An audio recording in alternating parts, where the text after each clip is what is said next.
El peso del silencio, la historia que nadie conocía, la mañana en que la confesión finalmente salió a la luz.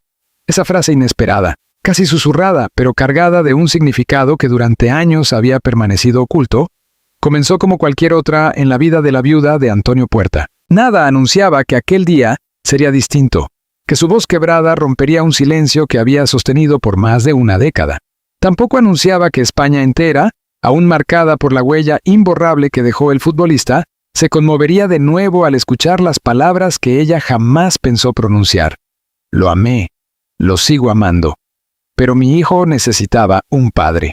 Para entender la dimensión completa de esa frase, hay que regresar al principio, a los años en que el país entero acompañó, entre lágrimas, el destino trágico de un deportista que se convirtió en símbolo, en leyenda y, sobre todo, en una ausencia que aún pesa. Pero la historia que pocos conocen no es la de los estadios ni la de las ovaciones. Es la de los pasillos silenciosos de un hogar que tuvo que aprender a reconstruirse cuando la vida se rompió en pedazos. Una mujer que nunca pidió ser protagonista. A pesar de haber sido durante años objeto de atención mediática, la viuda de Puerta siempre eligió la sombra antes que la luz. Nunca concedió entrevistas profundas, nunca habló más de lo necesario y nunca permitió que la intimidad de su familia se convirtiera en espectáculo. Su prioridad era, y siempre fue, su hijo. Un niño que llegó al mundo marcado por un destino complejo, obligado a crecer con un legado enorme que no pidió, pero que le pertenece por sangre. Desde la muerte de Puerta, ella se convirtió en guardiana absoluta de ese legado, no solo para preservarlo de la manipulación mediática, sino también para proteger al pequeño de una presión que podía destruirlo antes de tiempo. La responsabilidad la sobrepasaba. Sin embargo, aprendió a llevarla con una entereza que pocos comprendieron. Lo que casi nadie sabía era que, detrás de la fortaleza que mostraba en público, existía una batalla silenciosa, profunda, que la acompañaba cada día. Una batalla que tenía que ver con la maternidad, con la ausencia, con el miedo y, sobre todo, con el amor. El duelo que no se terminó nunca. La pérdida de Antonio no fue un duelo común. No lo fue para ella, pero tampoco lo fue para España. La imagen de aquel joven desplomándose sobre el césped quedó grabada en la memoria colectiva del país como uno de los momentos más desgarradores de la historia del deporte. Para una nación acostumbrada a admirarlo, la muerte de Puerta fue una tragedia. Para ella, fue la fractura definitiva de un futuro que habían imaginado juntos. Durante meses, la casa permaneció idéntica a como él la había dejado. Su ropa doblada, sus notas en la mesa, los planes para el cuarto del bebé aún sin terminar. Ella parecía vivir en un limbo emocional, atrapada entre la necesidad de avanzar y el insaciable deseo de aferrarse a los restos de lo que ya no volvería. Dormía poco, hablaba poco y apenas comía. Solo se movía guiada por la fuerza del embarazo, que avanzaba día tras día, recordándole que la vida seguía, aunque la suya estuviera detenida en el tiempo. Ella sabía que, cuando su hijo naciera, algo debía cambiar. Que no podía permitir que él creciera respirando tristeza, pero no sabía cómo hacerlo. Y durante años, nadie imaginó el precio emocional que pagó por intentar ofrecerle una vida normal. El nacimiento que redefinió toda su existencia, cuando su hijo llegó al mundo, ella comprendió dos verdades devastadoras. La primera, que el amor que sentía por Antonio era inmenso, imposible de borrar. La segunda, que ese amor no era suficiente para darle al niño lo que necesitaba. Ser madre viuda la obligó a enfrentarse a situaciones que jamás había previsto, tomar decisiones sola, responder preguntas imposibles y explicar ausencias que ella misma todavía no lograba aceptar. Cada vez que alguien le preguntaba a quién se parecía el niño, su corazón se comprimía. Cada vez que lo veía jugar con otros padres, algo dentro de ella se desgarraba, pero también descubrió una fuerza nueva, una determinación férrea por construir para él una vida digna, equilibrada, donde la sombra de su padre no fuera una carga, sino un orgullo. Ese objetivo se convirtió en su misión cotidiana. Lo que España desconocía era que esa misión la llevó a cuestionarse incluso a sí misma, su capacidad de maternar sola y sus propias necesidades como mujer. Durante años, enterró todo deseo personal, toda posibilidad de rehacer su vida, toda oportunidad de amar de nuevo. Le parecía una traición a Antonio, a su hijo, a la memoria que el país veneraba, la presión que nadie veía. A medida que el niño crecía, la situación se volvió más compleja. La fama póstuma de su padre lo rodeaba en todos los espacios. Las calles, las escuelas, los medios, incluso las conversaciones entre desconocidos que lo reconocían por el apellido. Ella trataba de protegerlo, Pero había cosas inevitables. El niño comenzó a hacer preguntas, primero tímidas, luego profundas, preguntas que ella no sabía responder sin romperse por dentro. ¿Por qué todos hablan de papá? ¿Por qué no está conmigo? ¿Por qué todos dicen que yo soy como él si ni siquiera lo conocí? Ella se esforzaba por darle respuestas sinceras, sensibles, adecuadas para su edad. Pero cada pregunta abría una herida más, y entonces surgió un nuevo dilema. ¿Estaba ella realmente preparada para criar sola a un niño que cargaba con una historia tan grande? ¿Podía suplir no solo la figura paterna, sino también la estabilidad emocional que él necesitaba para crecer sin sentirse incompleto? La culpa comenzó a acompañarla en silencio. Culpa por no poder llenar los vacíos, culpa por no poder ser suficiente, culpa por no permitir que alguien más entrara en su vida para ayudarla. La confesión que lo cambia todo. Con los años, la presión emocional acumulada se volvió insoportable. En entrevistas breves, ella siempre se mostró fuerte, educada, prudente, pero nunca honesta.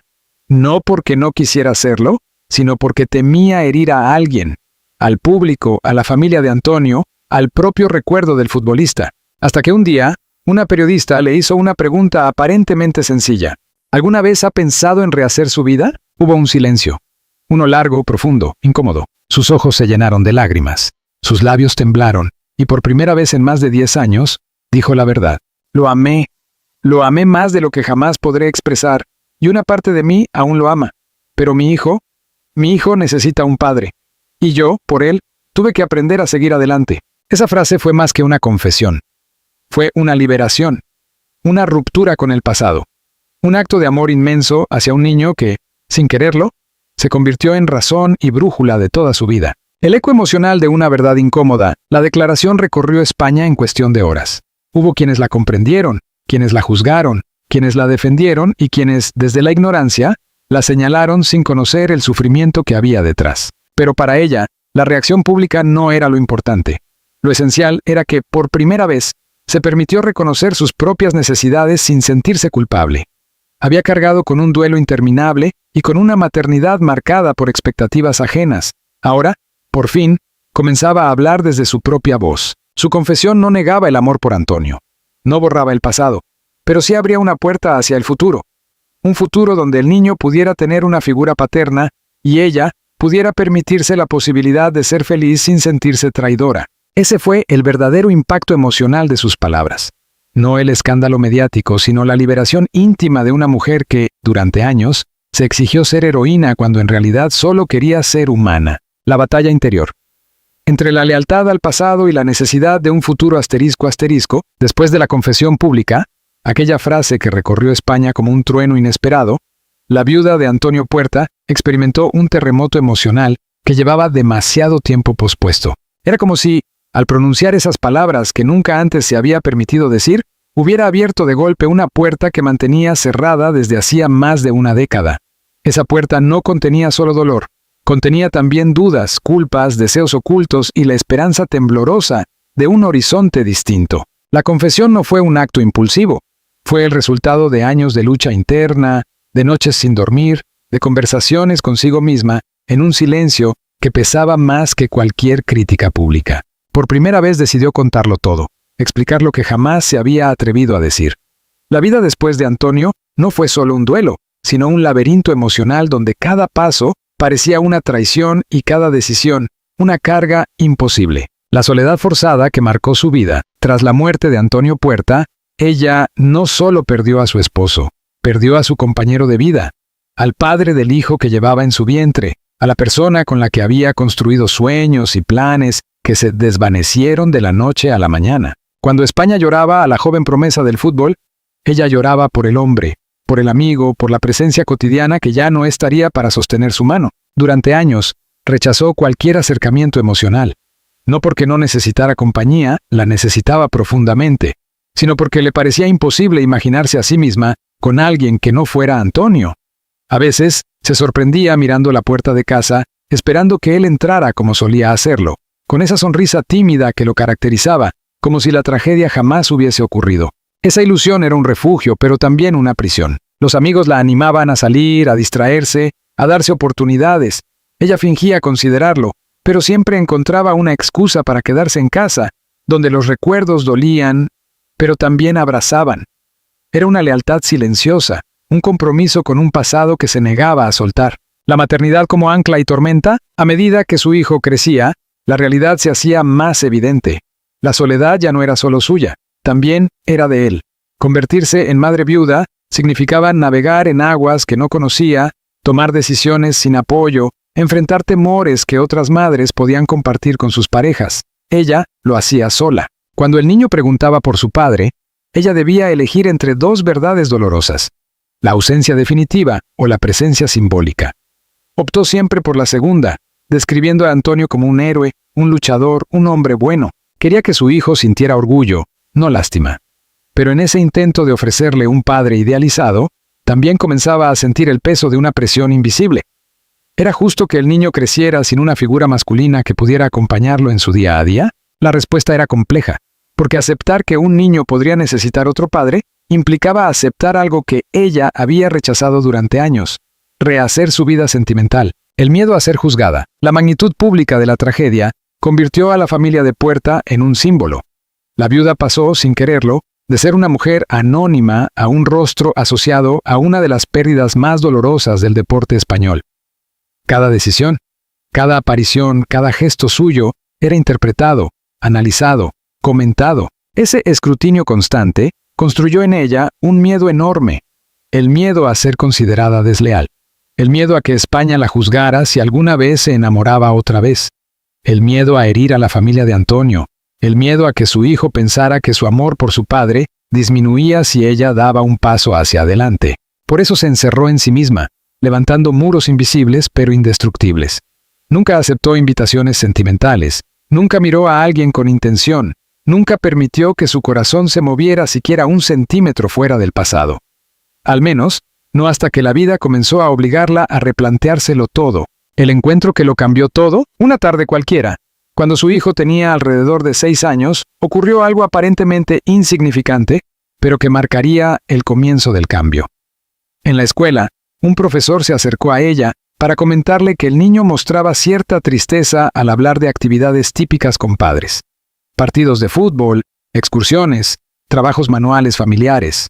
El profesor, un hombre de mediana edad, amable y respetuoso, le habló con tacto, sin juzgarla, pero dejando claro que el niño necesitaba un sostén emocional más amplio. Aquel comentario la desmoronó por dentro. No por lo que decía del niño, sino porque le mostró una realidad que había intentado negar durante mucho tiempo. Su hijo, aunque amado, aunque protegido, aunque rodeado de cariño, crecía rodeado de ausencias que ella no podía llenar. El profesor continuó ofreciéndole apoyo, hablándole de dinámicas familiares, de necesidades emocionales y del proceso natural de los niños al crecer sin una figura paterna. Ella escuchaba en silencio, tragándose las lágrimas, sintiéndose culpable sin razón pero con intensidad. Fue entonces cuando algo inesperado ocurrió. Por primera vez en años, sintió que alguien la comprendía, no como viuda, no como símbolo nacional, no como la mujer fuerte que todos esperaban que fuera, sino como una madre agotada intentando hacer lo mejor por su hijo. Ese encuentro no fue romántico. No hubo insinuaciones ni miradas, pero despertó en ella una pregunta que le dolió profundamente. ¿Y si mi hijo realmente necesita algo más de lo que yo puedo darle sola? La lucha interna que comenzó a consumirla. A partir de ese momento, su mente se dividió en dos mundos. El mundo en el que seguir amando únicamente al Antonio era un acto de fidelidad, y el mundo nuevo en el que reconocer sus propias necesidades era un acto de valentía. Cada día se despertaba con un dilema: ser fiel al pasado o justa con el futuro de su hijo. Sintió que traicionaba a Antonio solo por pensar en ello, pero también sintió que traicionaba a su hijo si no lo hacía. Las noches se hicieron más largas, las lágrimas más frecuentes, la culpa más pesada. Miraba fotos de Antonio buscando respuestas que él ya no podía darle. Intentaba imaginar lo que él querría para su hijo, y ese pensamiento la acompañaría siempre. Antonio habría querido que su hijo fuera feliz, aunque eso implicara que ella siguiera adelante. Era un pensamiento esperanzador, pero también doloroso, porque abría la puerta a una realidad para la que no se sentía preparada. Las presiones invisibles del duelo eterno. El duelo no tiene fecha de caducidad, y el suyo se había convertido en una parte tan profunda de su identidad que no sabía vivir sin él. Aunque los años pasaban, algo dentro de ella permanecía detenido en el tiempo. La imagen del estadio, los días en el hospital, el nacimiento de su hijo sin su padre presente. Todo eso volvía cada vez que intentaba imaginarse un futuro distinto. Era como si la vida la empujara hacia adelante, pero su corazón la arrastrara hacia atrás. Se preguntaba una y otra vez, ¿puede una mujer rehacer su vida sin dejar de amar a quien ha perdido? ¿Puede un hijo aceptar a otro hombre sin sentir que traiciona a su padre? ¿Puede el amor renacer después del dolor más devastador? No tenía respuestas, solo tenía miedo. La decisión que empezaba a tomar forma, a pesar de las dudas, la semilla estaba plantada. Ella comprendió que no podía seguir ignorando la evidencia. Su hijo necesitaba una figura paterna, alguien que lo acompañara, alguien que pudiera darle aquello que ella, por más amor que tuviera, no podía reemplazar. No se trataba de sustituir a Antonio. Eso era imposible. Se trataba de ofrecerle a su hijo una infancia plena, y también, por primera vez, se permitía preguntarse, ¿acaso no merezco también yo la oportunidad de vivir, de sentir, de no cargar sola con el peso del pasado? Ese pensamiento la asustaba, pero también la liberaba un poco. En su interior comenzaba a formarse una verdad que durante años había evitado. El amor no desaparece cuando se reconstruye. Simplemente aprende a convivir con nuevos espacios. Lo que ella aún no sabía era que esa reflexión la llevaría, tiempo después, a pronunciar la confesión que conmocionaría al país entero. El nuevo comienzo. Cuando el amor vuelve a llamar pese al pasado, la vida, caprichosa y silenciosa, tiene una manera peculiar de colocar a las personas frente a aquello que más temen. Para la viuda de Antonio Puerta, ese temor no era la soledad. Ya había aprendido a convivir con ella como quien convive con una cicatriz eterna, sino la posibilidad de abrir el corazón de nuevo. Durante años lo había blindado, convencida de que cualquier intento de reconstrucción sería interpretado como deslealtad. A la memoria de Antonio, a su propio duelo, incluso al hijo que había crecido escuchando historias sobre un padre idealizado, convertido en mito antes de convertirse en recuerdo. Pero el tiempo, con su ritmo paciente e implacable, fue empujándola hacia un territorio desconocido, el de la posibilidad. Y ese territorio tomó forma el día en que reapareció en su vida alguien que jamás imaginó que sería importante, el reencuentro inesperado. No fue un encuentro romántico, no hubo miradas prolongadas ni música de fondo. Simplemente coincidieron en una reunión escolar donde varias familias discutían proyectos educativos para el nuevo ciclo. Él estaba allí acompañando a un sobrino. Ella, como siempre, apoyando al hijo que había sido el centro absoluto de su existencia. Lo reconoció de inmediato. Era el mismo profesor que años atrás había observado con sensibilidad la tristeza silenciosa del niño. Aunque ya no trabajaba en la escuela, seguía vinculado a proyectos comunitarios y ocasionalmente asistía a reuniones especiales. Él también la reconoció y se acercó con la misma calma respetuosa de antes. «Me alegra verla», dijo con una sonrisa discreta. Su hijo ha crecido mucho. Ella agradeció el comentario, pero algo en su interior se movió. No era una sensación amorosa, era algo más profundo, casi olvidado. La sensación de ser vista no como la viuda de un héroe nacional, sino como una mujer, una persona.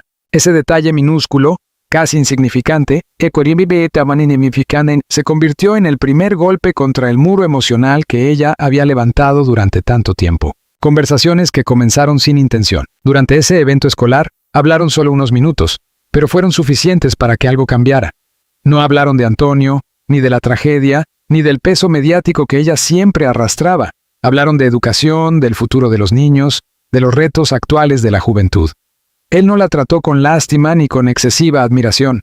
La trató con normalidad, con humanidad, con equilibrio. Cuando la reunión terminó, ella sintió algo extraño. No quería irse. No porque él fuera alguien particularmente especial, sino porque por primera vez en muchos años había conversado sin sentir que caminaba sobre cristales emocionales. Los días siguientes su mente regresó a aquella conversación. No entendía por qué. Y lo que más la desconcertaba era la sensación de no sentirse culpable por recordarlo. ¿Era esto un primer paso o simplemente una grieta en un corazón demasiado tiempo cerrado? El dilema moral que volvió a perseguirla. Con cada pensamiento surgía inevitablemente la culpa. Una culpa que conocía demasiado bien, una voz interna que repetía: «No puedes seguir adelante, no después de lo que viviste. Antonio era único, nadie más tiene lugar aquí. Tu hijo podría pensar que estás reemplazando a su padre». Pero había otra voz, más silenciosa, más frágil, pero también más verdadera. «Has sufrido demasiado tiempo. Tu hijo merece ver a su madre feliz.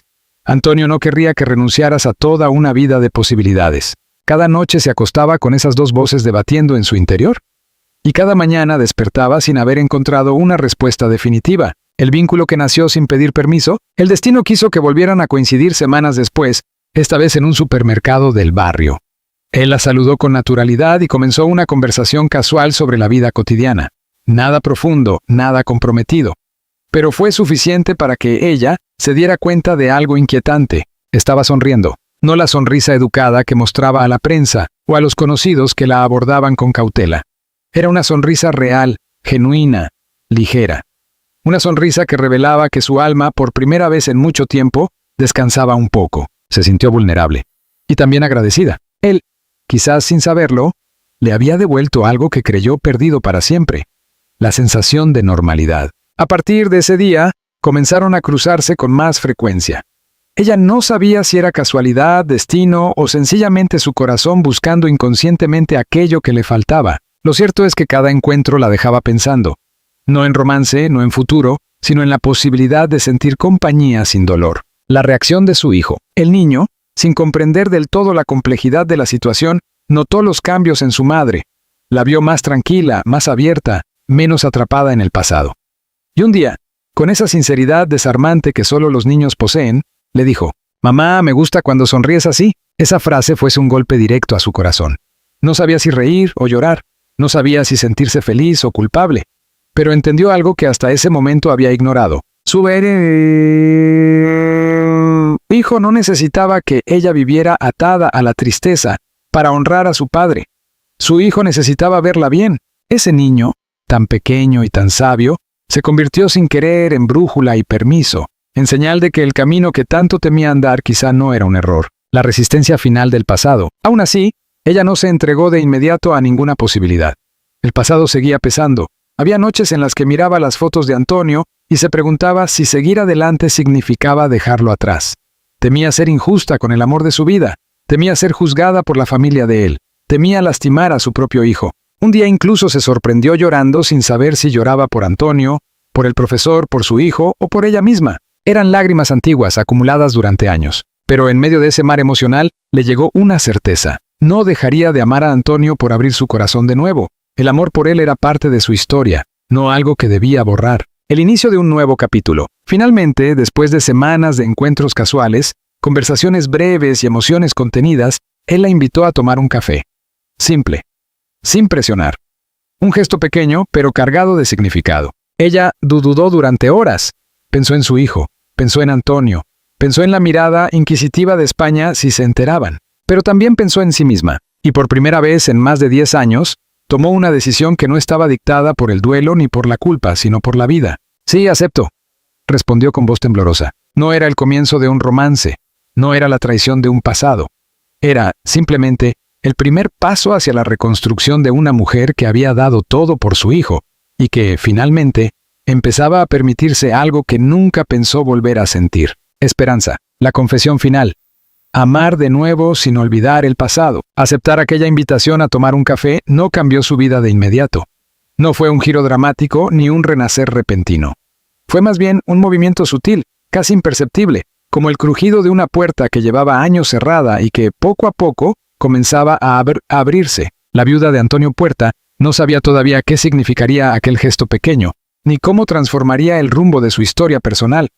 Pero presentía, con un temor silencioso y una esperanza tímida, que aquella decisión marcaría un antes y un después. Lo que vino después no fue un cuento de hadas, sino una reconstrucción lenta, llena de dudas, de silencios incómodos, de preguntas sin respuesta y de emociones contradictorias que la obligaron a confrontar todo lo que había evitado durante más de una década. Cuando el corazón avanza mientras la mente retrocede, los primeros encuentros fueron breves, prudentes, casi ceremoniosos.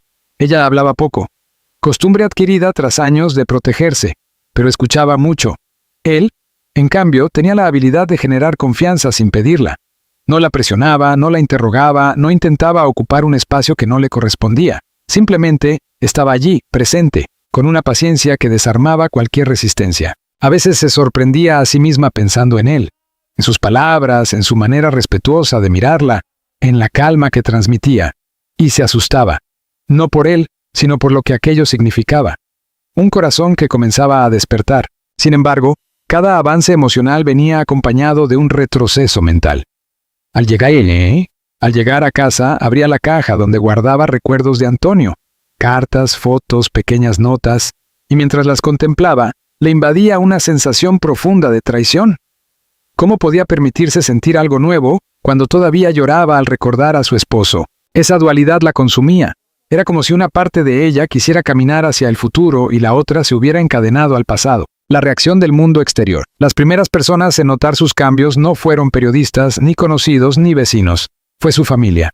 Su madre observó que sonreía más, que se arreglaba con una delicadeza que hacía tiempo no mostraba, que prestaba más atención a su apariencia, no por vanidad, sino por deseo de sentirse viva de nuevo. Pero también notó algo más: miedo.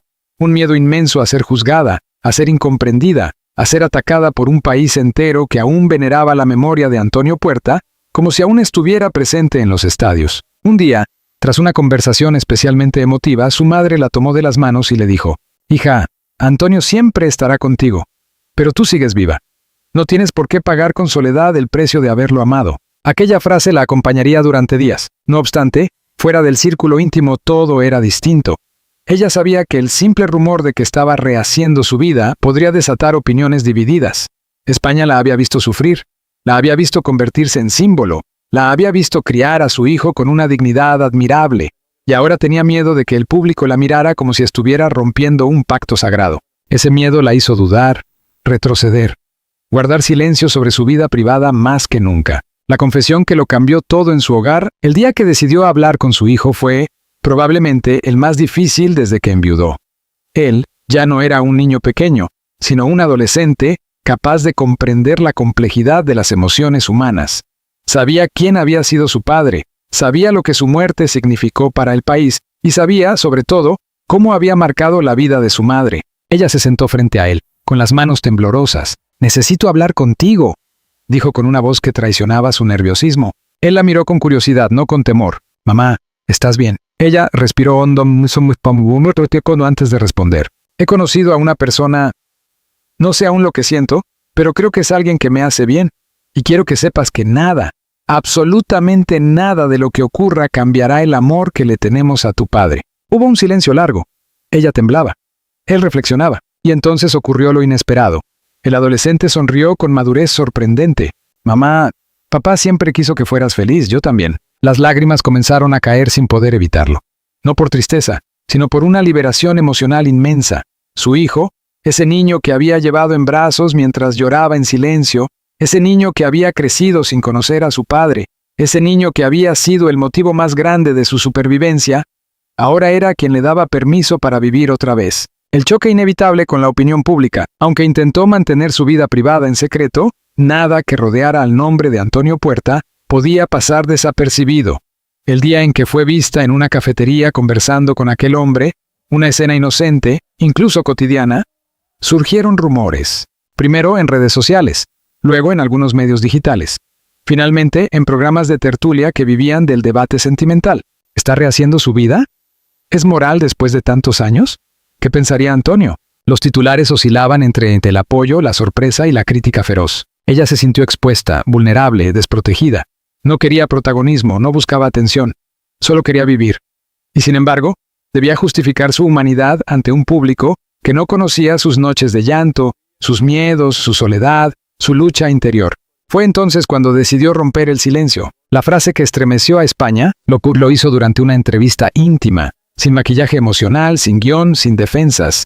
Cuando la periodista le preguntó si se sentía culpable por rehacer su vida, ella cerró los ojos, respiró profundamente y respondió con una sinceridad que nadie esperaba. «Sí, lo amé y lo sigo amando. Pero mi hijo necesitaba un padre, y yo necesitaba dejar de sobrevivir para poder vivir». Era una confesión dura, valiente, desgarradora, humana. Esa frase, repetida en miles de titulares, dividió al país. Pero por primera vez desde la tragedia, ella no tuvo miedo de la división, porque lo había dicho desde lo más profundo de su alma, sin máscaras, sin miedo, sin remordimientos. Amar sin olvidar. El equilibrio imposible que finalmente encontró. Con el tiempo, la relación con aquel hombre avanzó de forma natural, sin escándalos ni pretensiones. Él nunca intentó reemplazar al Antonio, nunca buscó ocupar un lugar que no le correspondía. Comprendió la historia, el dolor, la memoria, la sombra luminosa del futbolista. y la aceptó, la respetó, la honró. Ella, en cambio, aprendió algo que durante años creyó imposible, que el corazón humano tiene capacidad para más de un amor sin borrar ninguno. Antonio seguía allí, en sus recuerdos, en su hijo, en su vida. El nuevo amor no lo sustituía, simplemente coexistía con su memoria. Era un equilibrio que parecía imposible, pero que finalmente halló. Una nueva vida, que comienza sin olvidar la anterior. Años después, mirando hacia atrás, ella comprendió que la confesión que estremeció a España no fue solo un titular mediático. Fue una declaración de libertad. Fue el final de una etapa marcada por el duelo y el comienzo de otra marcada por la aceptación. Comprendió que honrar a Antonio no era vivir encadenada a su ausencia, sino criar a su hijo con el amor que él habría querido. Comprendió que amar de nuevo no era traicionar, sino expandir la capacidad humana de sanar. Comprendió, finalmente, que su vida no estaba condenada a la tragedia, sino que podía transformarse en un testimonio de resiliencia. El país entero la vio llorar. El país entero la vio caer. Ahora, el país entero comenzaba a verla levantarse, y ella, por primera vez desde aquel día doloroso en el estadio, pudo decirse a sí misma: estoy viva, mi hijo está bien, y Antonio sigue aquí en todo lo que hacemos. La historia no terminó con una tragedia, terminó con una verdad. Se puede amar dos veces sin renunciar a ninguna.